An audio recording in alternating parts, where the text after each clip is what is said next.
Chocolate না ছিঁড়া কি আপনার জীবনে খাইছেন? আমি জীবনে খাই নাই। আমার উত্তর দেন।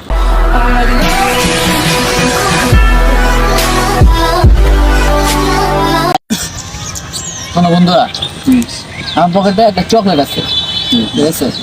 এখন কথা হচ্ছে গিয়া আমাদের দুজনের মধ্যে, হ্যাঁ, যে চকলেটটা না ফাটা খাইতে পারবো কিভাবে, না ফাটায় খাইতে পারবো, তার জন্য পুরস্কার আছে। পরিষ্কারটা কি? 200 টাকা পুরস্কার।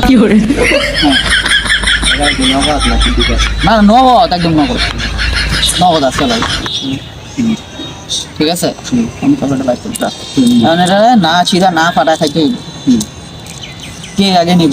চকলেট না ছিঁড়া কি আপনার জীবনে খাইছেন? আমি জীবনে খাই নাই। আমার উত্তর দেন। আচ্ছা, আমি জীবনে খাই নাই দেখে তো টেস্ট করতেছি যে তোমরা পারো কি না। আমি পারি না, আপনি পারেন ভাই? না আমি পারি না, এই যে ফার্ম মনে পারবো।